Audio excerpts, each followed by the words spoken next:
ಈ ರೀಲ್ಸ್ ಎಲ್ಲ ಬಂದ ನಂತರದಲ್ಲಿ 2023ರ ಹೊತ್ತಿಗೆ ನಮ್ಮ ಅಟೆನ್ಷನ್ ಸ್ಪ್ಯಾನ್ ಅಂತಕ್ಕಂಥದ್ದು 8 ಸೆಕೆಂಡಿಗೆ ಇಳಿದಿದೆ.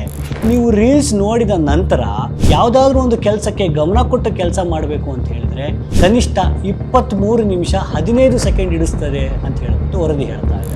ಯುವ ಜನರಿಗೆ ಅತ್ಯಂತ ಕೆಟ್ಟ ಪ್ಲಾಟ್ಫಾರ್ಮ್ ಆಗಿದೆ, ಇದನ್ನು ಯಾವುದೇ ಕಾರಣಕ್ಕೂ ನೋಡಬಾರ್ದು ಅಂತಕ್ಕಂಥ ವರದಿಯನ್ನು ಕೂಡ ಹೇಳ್ತಾ ಇದೆ. ಓಹ್, ಕ್ಯಾಮ್ರಾ ರೋಲ್ ಆಗ್ತಾ ಇತ್ತಾ? ನಾನು ರೀಲ್ಸ್ ನೋಡ್ಕೊಳ್ತಾ ಕ್ಯಾಮ್ರಾ ರೋಲ್ ಆಗ್ತಿರೋದೇ ಮರ್ತುಬಿಟ್ಟೆ. ಏನು ಮಾಡೋಕ್ಕಾಗತ್ತೆ, ಈಗ ತ್ರೇತಾಯುಗ, ದ್ವಾಪರ ಯುಗ, ಕಲಿಯುಗ ಎಲ್ಲ ಆದಮೇಲೆ ಈಗ ಸ್ಕ್ರೋಲಿಂಗ್ ಯುಗ, ಸ್ವೈಪ್ ಯುಗದಲ್ಲಿ ನಾವಿದ್ದೀವಿ.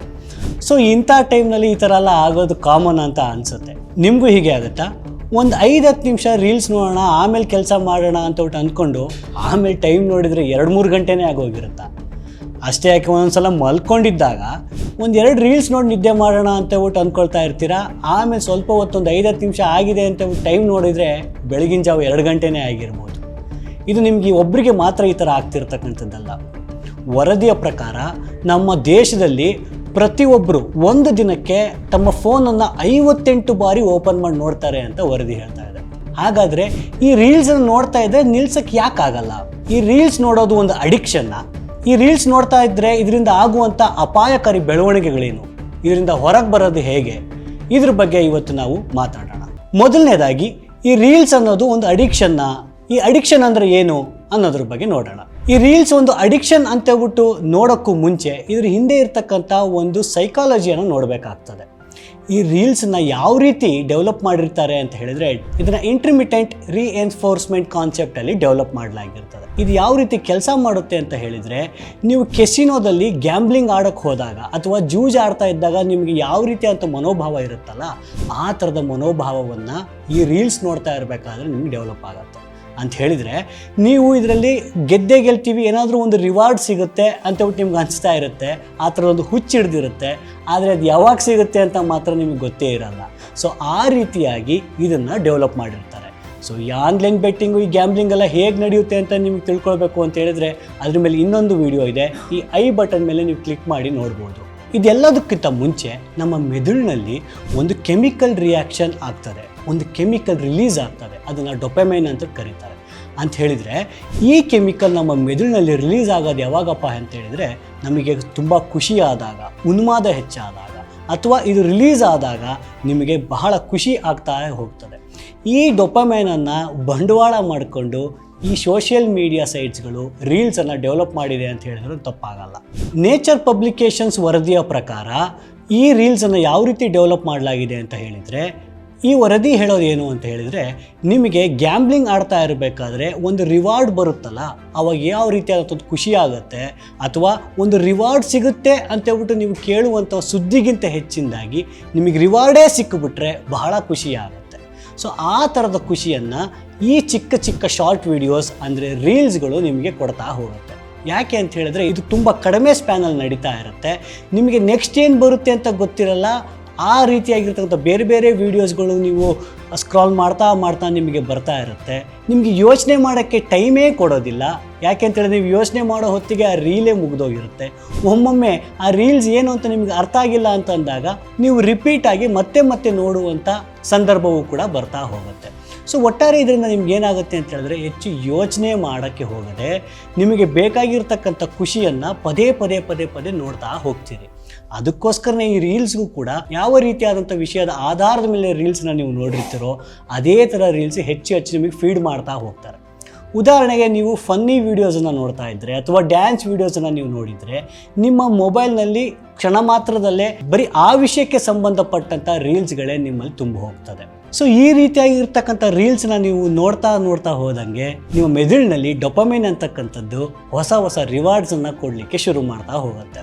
ಹಾಗಾಗಿ ಹಾರ್ವರ್ಡ್ ಯೂನಿವರ್ಸಿಟಿಯ ವರದಿಯ ಪ್ರಕಾರ ಡ್ರಗ್ಗು ಮತ್ತು ಜೂಜಾಟದ ಅಡಿಕ್ಷನ್ಗೆ ಈ ರೀಲ್ಸ್ ನೋಡುವಂಥ ಅಡಿಕ್ಷನ್ನು ಕೂಡ 2 ಸಮ ಅಂತಕ್ಕಂಥದ್ದನ್ನು ಹಾರ್ವರ್ಡ್ ಯೂನಿವರ್ಸಿಟಿಯ ವರದಿ ಹೇಳ್ತಾ ಇದೆ. ಇನ್ನು ಈ ರೀಲ್ಸ್ ಅಡಿಕ್ಷನಿಂದ ಆಗುವಂಥ ಪರಿಣಾಮಗಳ ಬಗ್ಗೆ ನಾವು ಮಾತಾಡೋಣ.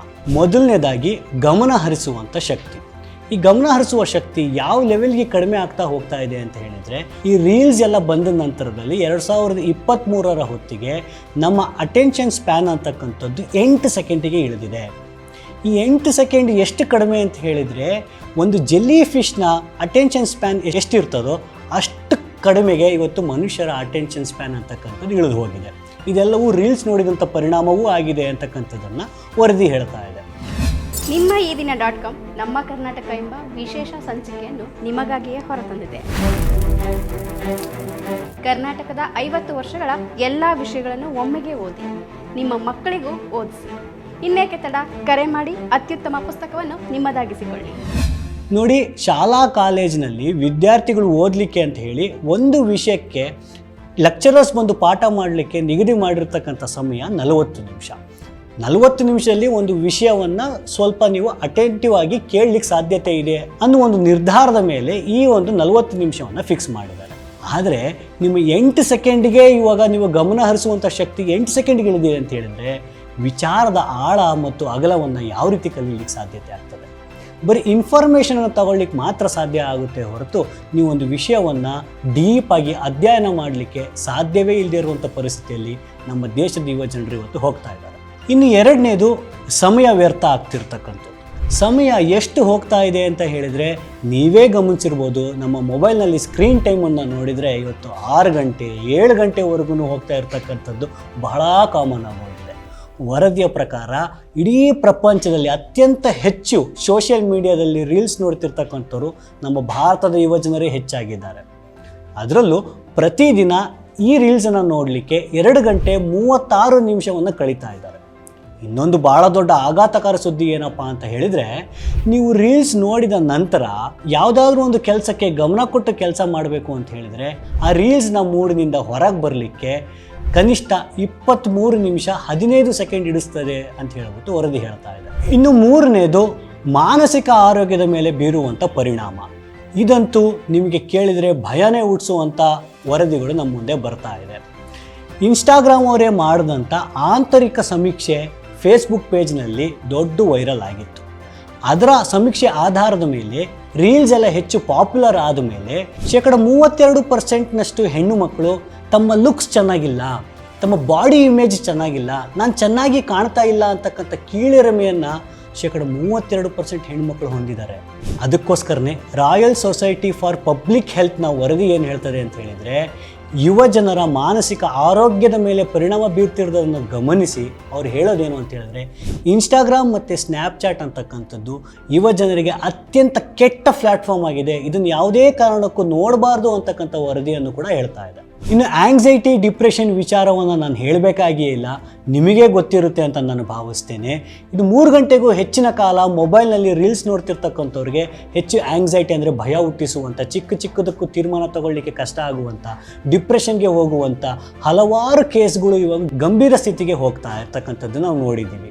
ಇನ್ನು ನಿದ್ದೆ ವಿಚಾರಕ್ಕೆ ಬಂದರೆ, ಈ ರೀಲ್ಸ್ ನೋಡ್ತಿರ್ತಕ್ಕಂಥವ್ರಿಗೆ ಅಡಿಕ್ಷನ್ ಹೆಚ್ಚಾಗಿ ರಾತ್ರಿ ಮಲಗೋ ಹೊತ್ತಿನಲ್ಲಿ ಕೆಲವು ರೀಲ್ಸನ್ನು ನೋಡದೆ ನಿದ್ದೆನೇ ಬರದೇ ಇರತಕ್ಕಂಥ ಸ್ಥಿತಿಗೆ ತಲುಪಿದ್ದಾರೆ. ಹಾಗಾಗಿ ನಿದ್ರೆಯಲ್ಲಿ ವ್ಯತ್ಯಾಸ ಆಗೋದ್ರಿಂದಾಗಿ ಆರೋಗ್ಯದ ಮೇಲೆ ಬೇರೆ ರೀತಿಯಾದಂಥ ಪರಿಣಾಮ ಬೀರ್ತಾ ಇದೆ. ಯುವ ಜನರ ವಯಸ್ಸಿನಲ್ಲೇ ಹಾರ್ಟ್ ಅಟ್ಯಾಕ್ ಆಗುವಂಥ ಸಂಖ್ಯೆಗಳು ಕೂಡ ಹೆಚ್ಚಾಗ್ತಿರ್ತಕ್ಕಂಥ ಹಲವಾರು ವರದಿಯನ್ನು ನಾವು ನೋಡಿದ್ದೀವಿ. ಇನ್ನು ಮಕ್ಕಳನ್ನು ನೀವು ನೋಡಿರ್ಬೋದು, ಊಟ ಮಾಡಲಿ ಅನ್ನೋ ಕಾರಣಕ್ಕೋಸ್ಕರ ಫೋನ್ಗಳನ್ನು ಕೊಟ್ಟು ಅಭ್ಯಾಸ ಮಾಡಿಸಿರ್ತಕ್ಕಂಥ ಪೇರೆಂಟ್ಸ್ಗಳಿಗೆ ಇದು ಅನುಭವ ಆಗೇ ಇರ್ತದೆ. ಆ ಮಕ್ಕಳು ಈಗ ರೀಲ್ಸ್ನ ನೋಡ್ಲಿಕ್ಕೆ ಶುರು ಮಾಡಿದ್ದಾರೆ. ದೊಡ್ಡ ವೀಡಿಯೋಸ್ ಅಂತೂ ಮಕ್ಕಳು ಹೆಂಗೂ ನೋಡಲ್ಲ. ಯೂಟ್ಯೂಬ್ನಲ್ಲಿ ವೀಡಿಯೋಸ್ಗಳನ್ನು ಅಂದರೆ ಚಿಕ್ಕ ವೀಡಿಯೋಸ್ಗಳನ್ನು ನೋಡ್ತಾ ಇರಬೇಕಾದ್ರೆ ಈ ರೀತಿ ಸ್ಕ್ರಾಲ್ ಮಾಡ್ತಾ ಹೋಗ್ತಾ ಇರ್ತಾರೆ. ಇದು ಎಷ್ಟು ದೊಡ್ಡ ಅಪಾಯಕಾರಿ ಸ್ಥಿತಿಗೆ ಹೋಗ್ತಾ ಇದೆ ಅಂತಕ್ಕಂಥ ನೀವೆಲ್ಲರೂ ನಿಮ್ಮ ಮನೆಗಳಲ್ಲೇ ನೋಡಿರ್ಬೋದು. ಹಾಗಾದರೆ ಈ ಮುಂದಾಗುವಂಥ ಅಪಾಯಗಳನ್ನು ನಾವು ನಿಲ್ಲಿಸಬೇಕು ಅಂತ ಹೇಳಿದರೆ ಏನು ಮಾಡಬೇಕು ಅನ್ನೋ ಪ್ರಶ್ನೆಗೆ ಹೋಗೋಕ್ಕೂ ಮುಂಚೆ ಮೊದಲನೇದಾಗಿ ಇದೊಂದು ಪ್ರಾಬ್ಲಮ್ ಅನ್ನೋದನ್ನು, ಇದೊಂದು ದೊಡ್ಡ ಸಮಸ್ಯೆ ಅನ್ನೋದನ್ನು ನಾವೆಲ್ಲರೂ ಕೂಡ ಒಪ್ಕೊಳ್ಬೇಕಾಗ್ತದೆ. 2 ಗಂಟೆಗೂ ಹೆಚ್ಚಿನ ಕಾಲ ಸೋಷಿಯಲ್ ಮೀಡಿಯಾ ಸೈಟ್ಸ್ನಲ್ಲಿ ನೀವು ಟೈಮ್ ಕಳೀತಾ ಇದ್ದೀರಾ ಅಂತ ಹೇಳಿದರೆ ಕೆಲವು ಬದಲಾವಣೆಗಳನ್ನು ನಮ್ಮ ಜೀವನದಲ್ಲಿ ನಾವು ಮಾಡ್ಕೊಳ್ಬೇಕಾಗುತ್ತೆ. ಮೊದಲನೇದು ಟ್ರ್ಯಾಕಿಂಗ್. ಈ ನಿಮ್ಮ ಎಲ್ಲ ಫೋನ್ಗಳಲ್ಲಿ ಸ್ಕ್ರೀನ್ ಟೈಮ್ ಅಂತಕ್ಕಂಥ ತೋರಿಸ್ತದೆ. ಅದು ಆ್ಯಪಲ್ ಫೋನ್ಸಲ್ಲಿರ್ಬೋದು ಅಥವಾ ಆ್ಯಂಡ್ರಾಯ್ಡ್ ಫೋನ್ಸಲ್ಲಿರ್ಬೋದು. ಇಲ್ಲ ಅಂತ ಹೇಳಿದ್ರೆ ನೀವು ಸೆಟ್ಟಿಂಗ್ಸಲ್ಲಿ ನೀವು ನೋಡ್ಬೋದು, ಸ್ಕ್ರೀನ್ ಟೈಮಿಂಗ್ ಅಂತ ಹೇಳ್ಬಿಟ್ಟು ನಿಮ್ಗೆ ಸಿಗ್ತದೆ. ಆ ಸ್ಕ್ರೀನ್ ಟೈಮಿಂಗನ್ನು ನಾವು ಇವತ್ತವರೆಗೂ ಕೂಡ ಎಷ್ಟು ಸ್ಕ್ರೀನ್ ಟೈಮ್ ಅಂದರೆ ನಾವು ಫೋನಲ್ಲಿ ಯಾವ ಅಪ್ಲಿಕೇಶನ್ಸ್ಗೆ ಎಷ್ಟು ಟೈಮನ್ನು ಕೊಡ್ತಾ ಇದ್ದೀವಿ ಅಂತಕ್ಕಂಥದ್ದನ್ನು ಡೀಟೇಲ್ಸಲ್ಲಿ ಕೊಡ್ತಾರೆ. ನಾವು ಹಾಗಾಗಿ ಆ ಸ್ಕ್ರೀನ್ ಟೈಮನ್ನು ನೋಡಿಕೊಂಡು ನಮ್ಮ ಆ್ಯಪ್ಗೆ ಟೈಮ್ ಲಿಮಿಟನ್ನು ನಾವು ಮಾಡ್ಕೊಳ್ಬೋದಾಗಿದೆ. ಎರಡನೇದು 30 ಸೆಕೆಂಡ್ ರೂಲ್. ಮನೋವಿಜ್ಞಾನಿಗಳು ಹೇಳೋ ಪ್ರಕಾರ ನೀವು 30 ಸೆಕೆಂಡ್ ರೂಲನ್ನು ಮಾಡ್ಕೊಳ್ಬೇಕು. ಈ 30 ಸೆಕೆಂಡ್ ರೂಲ್ ಅಂದರೆ ಏನು? ನೀವು ಏನಾದರೂ ರೀಲ್ಸ್ನ ನೋಡಬೇಕು ಅಂತ ಶುರು ಮಾಡಬೇಕು ಅಂತ ಅನಿಸಿದರೆ ಒಂದು 30 ಸೆಕೆಂಡನ್ನು ಗ್ಯಾಪ್ ಕೊಡಿ. ಒಂದು 30 ಸೆಕೆಂಡ್ ಗ್ಯಾಪ್ ಕೊಟ್ಟು ನೀವು ನಮಗೆ ನಾವೇ ಯೋಚನೆ ಮಾಡ್ಕೊಳ್ಬೇಕು. ಈ ರೀಲ್ಸ್ ನಾನು ಏನಕ್ಕೆ ನೋಡ್ತಾ ಇದ್ದೀನಿ, ಈ ವಿಡಿಯೋ ಏನಕ್ಕೆ ನೋಡ್ತಾ ಇದ್ದೀನಿ, ಎಷ್ಟೊತ್ತು ನೋಡ್ತೀನಿ ಅಂತಕ್ಕಂಥದ್ದನ್ನು ಮೊದಲೇ ತೀರ್ಮಾನ ಮಾಡಿ ನೀವು ನೋಡಬೇಕಾಗತ್ತೆ. ಮೂರನೇದು, ಬೇಡದ ಆ್ಯಪ್ಗಳನ್ನು ಈ ತಕ್ಷಣವೇ ಡಿಲೀಟ್ ಮಾಡಬೇಡಿ. ನೀವು ಯಾವುದೋ ಕೆಲವು ಆ್ಯಪ್ಸನ್ನು ತುಂಬ ನೋಡ್ತಾ ಇದ್ದೀರಾ ಅಥವಾ ಫೆಮಿಲಿಯರ್ ಆ್ಯಪ್ಸ್ ಇರ್ತದೆ, ಈ ಆ್ಯಪಲ್ಲೇ ಸಿಗೋತಕ್ಕಂಥದ್ದು, ಈ ಆ್ಯಪಲ್ಲೇ ಸಿಗ್ತು ಅಂತ ಕೆಲವು ಇನ್ಫಾರ್ಮೇಷನ್ನು ಇನ್ನೊಂದು ಆ್ಯಪಲ್ಲಿ ಸಿಗ್ತಾ ಇರ್ಬೋದು. ಸೊ ಆ ಥರ 2 ಆ್ಯಪ್ಗಳಿದ್ದರೆ ಅಥವಾ ತುಂಬ ಜಾಸ್ತಿ ನಿಮ್ಮ ಟೈಮನ್ನು ತಗೊಳ್ತಾ ಇದೆ, ನಿಮಗೆ ಏನೂ ಕೊಡ್ತಾ ಇಲ್ಲ ಅಂತ ಹೇಳಿದರೆ ಅಂಥ ಆ್ಯಪ್ಗಳನ್ನು ಡಿಲೀಟ್ ಮಾಡಿ. ಎರಡನೇದು, ಕೆಲವು ನೋಟಿಫಿಕೇಷನ್ಸ್ಗಳನ್ನು ಆಫ್ ಮಾಡಬೇಡಿ. ನಿಮಗೆ ತುಂಬ ಇಂಪಾರ್ಟೆಂಟ್ ಇರ್ತಕ್ಕಂಥ ಆ್ಯಪ್ಗಳ ನೋಟಿಫಿಕೇಷನ್ ಮಾತ್ರ ಆನ್ ಮಾಡ್ಕೊಳ್ಳಿ. ಬೇಡದೇ ಇರ್ತಕ್ಕಂಥ, ಉದಾಹರಣೆಗೆ ಫೇಸ್ಬುಕ್ಕು, ಇನ್ಸ್ಟಾಗ್ರಾಮು, ಸ್ನ್ಯಾಪ್ಚಾಟ್ ಇಂಥ ಆ್ಯಪ್ಗಳ ನೋಟಿಫಿಕೇಷನ್ ಅವಶ್ಯಕತೆ ಇಲ್ಲ ಅಂತ ನನಗೆ ಅನಿಸ್ತದೆ. ಸೊ ಇಂಥ ಆ್ಯಪ್ಗಳ ನೋಟಿಫಿಕೇಷನನ್ನು ಆಫ್ ಮಾಡ್ಕೊಳ್ಳಿ. ಇಲ್ಲ ಅಂತ ಹೇಳಿದರೆ ಆ ನೋಟಿಫಿಕೇಷನ್ ಬಂದಾಗಲೂ ಕೂಡ ನಿಮ್ಮನ್ನು ಟ್ರಿಗರ್ ಮಾಡ್ತದೆ. ಮತ್ತೆ ನೀವು ಆ್ಯಪ್ಗೆ ಹೋಗಬೇಕು, ಓಪನ್ ಮಾಡಬೇಕು, ನಾನೇನೋ ಕಮೆಂಟ್ ಮಾಡಿದ್ದೀನಿ, ನಾನೇನೋ ಪೋಸ್ಟ್ ಮಾಡಿದ್ದೀನಿ, ಅದಕ್ಕೇನೋ ರಿಪ್ಲೈ ಬಂದಿದೆಯಲ್ಲ, ಅದಕ್ಕೆ ನಾನು ರಿಪ್ಲೈ ಮಾಡಬೇಕಲ್ಲ ಅಂತಕ್ಕಂಥದ್ದು ಒಂದು ಟ್ರ್ಯಾಪಲ್ಲಿ ನಾವು ಹೋಗ್ಬಿಡ್ತೀವಿ. ಹಾಗಾಗಿ ಬೇಡದೇ ಇರತಕ್ಕಂಥ ಆ್ಯಪ್ಗಳ ನೋಟಿಫಿಕೇಷನನ್ನು ಆಫ್ ಮಾಡ್ಕೊಳ್ಳಿ. 4ನೇದು, ವಿಮರ್ಶಾತ್ಮಕ ವಿಡಿಯೋಗಳನ್ನು ಹೆಚ್ಚು ನೋಡಿ. ಉದಾಹರಣೆಗೆ EDina.com ಬರ್ತಕ್ಕಂಥ ಹಲವಾರು ಎಕ್ಸ್ಪ್ಲೈನರ್ಸ್ಗಳಿದೆ. ಆ ಥರ ಬೇರೆ ಬೇರೆಯವರು ಕೂಡ ವೀಡಿಯೋಸ್ಗಳನ್ನು ನೀವು ಮಾಡಿರೋದನ್ನು ನೋಡ್ತಾ ಇರ್ತೀರಿ. ನಿಮಗೆ ಯೋಚನೆಗೆ ಹಚ್ಚುವಂಥ, ಚಿಂತನೆಗೆ ಹಚ್ಚುವಂಥ ವೀಡಿಯೋಸ್ಗಳನ್ನು ನೀವು ಹೆಚ್ಚು ನೋಡಬೇಕು. ಇನ್ಫಾರ್ಮೇಷನ್ ಸಿಗುವಂಥ ವೀಡಿಯೋಸ್ಗಳನ್ನು ಹೆಚ್ಚು ನೋಡಿ. ಈ ಥರ ಚಿಕ್ಕ ವೀಡಿಯೋಸ್ಗಳನ್ನು ನೋಡೋದನ್ನು ಕಡಿಮೆ ಮಾಡಬೇಕು ಅಂತ ಅನಿಸುತ್ತೆ. 5ನೇದು, ಸ್ಕ್ರೋಲ್ ಮಾಡೋದನ್ನು ನಿಲ್ಲಿಸಿ ಹೆಚ್ಚು ಹೊಸ ವಿಚಾರಗಳನ್ನು ತಿಳ್ಕೊಳ್ಳೋದ್ರ ಕಡೆಗೆ ಗಮನ ಹರಿಸ್ಬೇಕಾಗತ್ತೆ. ಉದಾಹರಣೆಗೆ ಯೂಟ್ಯೂಬ್ನಲ್ಲಿ ಹಲವಾರು ಕೋರ್ಸ್ಗಳಿಗೋಸ್ಕರ ವೀಡಿಯೋಸ್ಗಳು ಓಪನ್ ಆಗಿದ್ದಾವೆ. ನೀವು ಏನಾದರೂ ಹೊಸದಾಗಿ ಮ್ಯೂಸಿಕ್ ಇನ್ಸ್ಟ್ರೂಮೆಂಟ್ಸ್ ಕಲಿಬೇಕು ಅಂತ ಹೇಳಿದರೆ ಇದೆ, ಅಥವಾ ಬರಹಗಳನ್ನು ಮಾಡಬೇಕು ಅಂತ ಹೇಳಿದರೆ, ಎಲ್ಲದಕ್ಕೂ ಕೂಡ ಇವಾಗ ಟ್ಯುಟೋರಿಯಲ್ಸ್ಗಳು, ಬೇರೆ ಇನ್ಫಾರ್ಮೇಷನ್ ಕೊಡುವಂಥ ವೀಡಿಯೋಸ್ಗಳಿದೆ. ಹಾಗಾಗಿ ಹೊಸದೇನಾದರೂ ಕಲೀಲಿಕ್ಕೋಸ್ಕರ ನಿಮ್ಮ ಟೈಮನ್ನು ಇನ್ವೆಸ್ಟ್ ಮಾಡಿ. ಕೊನೆಯದಾಗಿ, ಹಾಗಾದರೆ ನಮಗೆ ಫನ್ನೇ ಬೇಡವಾ? ಒಂದು ಸ್ವಲ್ಪ ಹೊತ್ತು ನಾವು ರೀಲ್ಸ್ಗಳನ್ನು ನೋಡಿ ನಗಬಾರ್ದಾ? ರಿಲ್ಯಾಕ್ಸ್ ಮಾಡಬಾರ್ದಾ? ನಮಗೆ ಕೆಲಸದ ಮಧ್ಯೆ ಒಂದು ಚಿಕ್ಕ ಬ್ರೇಕ್ ಬೇಡವಾ? ಖಂಡಿತವಾಗ್ಲೂ ಇವೆಲ್ಲ ಬೇಕಾಗತ್ತೆ ಸ್ನೇಹಿತರೆ. ನಾವು ಕೆಲವೊಂದು ನೋಡಿ ಆನಂದಿಸುವಂಥ, ಖುಷಿ ಪಡುವಂಥ ವೀಡಿಯೋಸ್ಗಳನ್ನು ಅಥವಾ ಇನ್ಫಾರ್ಮೇಷನ್ ಸಿಗುವಂಥ ಚಿಕ್ಕ ವೀಡಿಯೋಗಳನ್ನು ನಾವು ಹಾಗಾದರೆ ನೋಡಬಾರ್ದು ಅಂತ ಹೇಳಿದ್ರೆ ಖಂಡಿತವಾಗ್ಲೂ ನೋಡ್ಬೋದು. ಆದರೆ ನಾವು ಯಾವುದನ್ನು ನೋಡ್ತಾ ಇದ್ದೀವಿ, ಎಷ್ಟು ಹೊತ್ತು ನೋಡ್ತೀವಿ, ಯಾಕಾಗಿ ನೋಡ್ತಾ ಇದ್ದೀವಿ ಅಂತಕ್ಕಂಥ ಅರಿವು ನಮ್ಮಲ್ಲಿದ್ದರೆ ಸಾಕಾಗ್ತದೆ.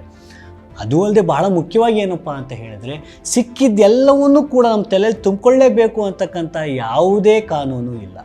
ಹಾಗಾಗಿ ನಮಗೆ ಬೇಕಾದಷ್ಟನ್ನು ಮಾತ್ರ ನಮ್ಮ ತಲೆಗೆ ತುಂಬಿಕೊಳ್ಬೇಕು. ಸಿಕ್ಕಿದ್ದೆಲ್ಲ ತುಂಬಿಕೊಳ್ಳೋಕೆ ನಮ್ಮ ತಲೆಯೂ ಕೂಡ ಡಸ್ಟ್ಬಿನ್ ಅಲ್ಲ ಅನ್ನೋದನ್ನು ನಾವು ಅರ್ಥ ಮಾಡ್ಕೊಳ್ಬೇಕು.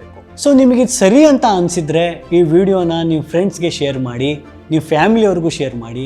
ರೀಲ್ಸ್ಗೆ ಯಾರಾದರೂ ಅಡಿಕ್ಟ್ ಆಗಿದ್ದಾರೆ, ತುಂಬ ಸಮಯವನ್ನು ತಮ್ಮ ರೀಲ್ಸ್ನಲ್ಲೇ ಕಳೀತಾ ಇದ್ದಾರೆ ಅಂತ ಹೇಳಿದರೆ ಖಂಡಿತ ಅವ್ರಿಗೂ ಕೂಡ ಈ ವಿಡಿಯೋನ ಶೇರ್ ಮಾಡಿ ಅಂತ ಹೇಳ್ತಾ, ನಿಮಗೇನು ಅನಿಸುತ್ತೆ, ನೀವೆಷ್ಟು ಟೈಮನ್ನು ನೀವು ಮೊಬೈಲಲ್ಲಿ ಕಳೀತಾ ಇದ್ದೀರಾ ಅನ್ನೋದನ್ನು ಕಮೆಂಟ್ ಮಾಡಿ ತಿಳಿಸಿ. ನಮಸ್ಕಾರ. ಮತ್ತಷ್ಟು ವಿಶೇಷ ವಿಡಿಯೋಗಳನ್ನು ನೋಡಲು ಮತ್ತು ಹೊಸ ವಿಡಿಯೋಗಳ ಬಗ್ಗೆ ತಿಳಿಯಲು EDina.com ಯೂಟ್ಯೂಬ್ ಚಾನೆಲ್ ಸಬ್ಸ್ಕ್ರೈಬ್ ಮಾಡಿ ಮತ್ತು ಬೆಲ್ ಐಕಾನ್ ಕ್ಲಿಕ್ ಮಾಡಿ.